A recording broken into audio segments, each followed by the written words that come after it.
Ini adalah ciri-ciri proposal penelitian yang belum layak untuk diajukan seminar proposal atau sempro. Apa saja ciri-ciri itu? Mari kita simak video ini.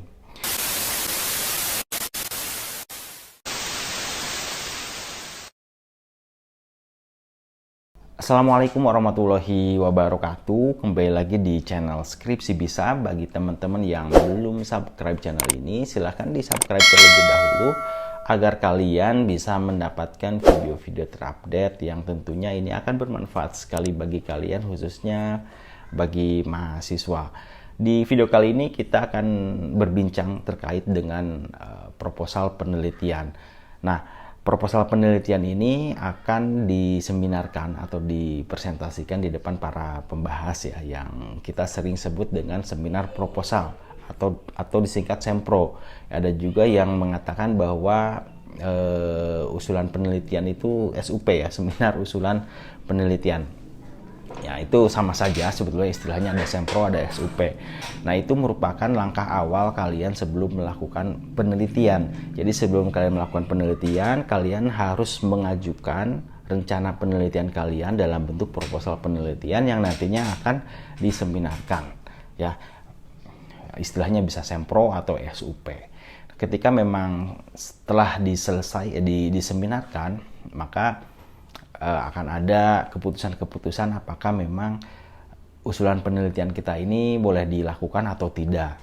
Itu tergantung dari hasil seminar tadi. Nah, biasanya kalau misalnya setelah seminar itu akan ada opsi ya, antara disetujui atau tidak. Kalau disetujui artinya teman-teman bisa langsung melakukan penelitian ya, melaksanakan penelitian sesuai dengan apa yang teman-teman tulis atau apa yang teman-teman ajukan. Kemudian kalau misalnya tidak sesuai ya, maka biasanya ada rekomendasi untuk diganti judul kah atau ada direvisi kah. Kalau misalnya revisinya besar atau misalnya sampai ganti judul, itu perlu diseminar ulang ya, dilakukan seminar ulang.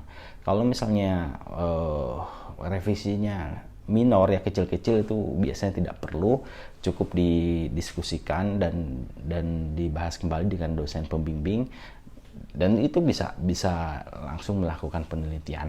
Jadi begitu teman-teman, ini adalah tahapan awal teman-teman untuk melakukan penelitian.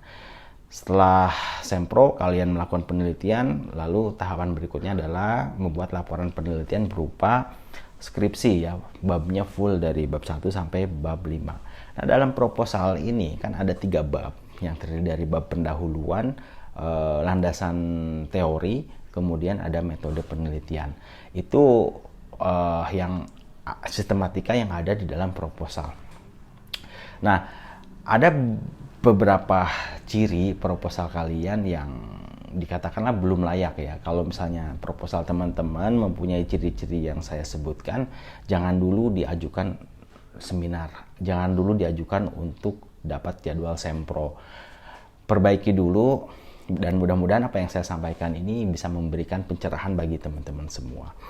Oke, yang pertama, ciri-ciri proposal kalian tidak layak adalah tidak terdapat masalah, tidak terdapat fenomena, tidak ada gap penelitian. Ini ada di bab 1 pendahuluan bagian latar belakang. Latar belakang penelitian itu memuat itu. Jadi alasan kenapa kalian harus meneliti topik ataupun misalnya judul yang kalian ajukan itu ada di latar belakang. Biasanya itu adalah hal yang pertama oleh dosen dibahas. Hal yang pertama oleh dosen dikuliti, ditanya, habis itu ada di bagian latar belakang. Maka harus kuat di latar belakang. Ya, kalau nggak kuat di latar belakang tuh udah pasti bisa terbantahkan atau bahkan bisa tertolak usulan kalian tanpa harus melihat bab 2 atau bab 3. Ya, jadi teman-teman, kalau misalnya di latar belakangnya belum jelas masalahnya, belum jelas fenomenanya apa, nggak ada gap penelitian, saran saya coba lengkapi terlebih dahulu. Tentu dilengkapi dengan data dan fakta yang mendukung terhadap permasalahan yang teman-teman teliti ya. Itu ada di latar belakang. Silahkan perkuat latar belakangnya. Kalau misalnya sudah dirasa sudah kuat, ada alasan kenapa ini diteliti, Nah, kalian bisa mengajukan usulan penelitian. Seperti itu ya. Kemudian di bagian berikutnya ada di landasan teori ya, atau kajian pustaka.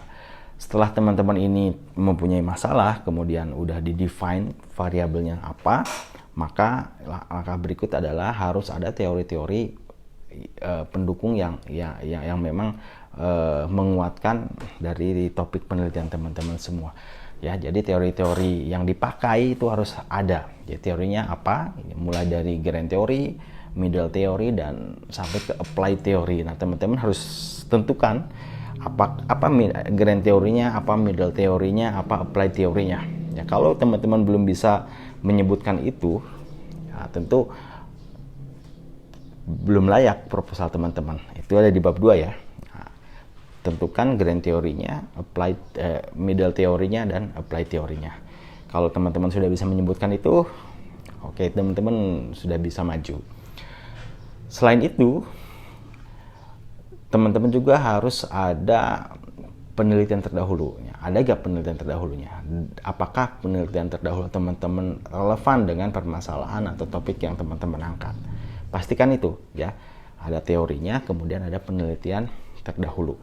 Nah, itu harus dipastikan sampai akhirnya teman-teman paham itu, dan di proposal teman-teman bab 2 itu ada hal tersebut. Nah, maka itu bisa dikatakan udah siap ya proposalnya. Nah, kalau misalnya penelitian teman-teman ini kuantitatif yang memang mengukur sebuah variabel, sama di bab 2 harus sudah tercermin ya. Harus sudah tercermin dari mulai konsep variabel sampai dengan indikatornya. Itu harus sudah tercermin di bab 2. Apakah sudah ada konsep variabel sampai menjurus kepada indikator variabel tersebut? Nah, itu dilihat kembali di bab 2 teman-teman. Kalau sudah ada, berarti sampai bab 2 teman-teman sudah siap. Nah, kemudian masuk ke bab 3. Nah, kalau bab 3 teman-teman kurang bagus dan tidak sesuai metode yang digunakan dengan permasalahan yang teman-teman angkat, maka itu harus teman-teman kaji kembali. Metode penelitian ini penting sekali, karena dengan menggunakan pendekatan yang teman-teman tulis itu akan menentukan cara pemecahan masalah yang teman-teman sampaikan di bab 1 ya. Ini jangan sampai salah menggunakan metode yang harusnya kuantitatif malah kualitatif, yang harusnya kualitatif malah kuantitatif. Nah, ini metode yang cocoknya apa? Itu harus benar-benar pastikan. Nah, kalau misalnya metodenya kuantitatif, teman-teman terus menggunakan populasi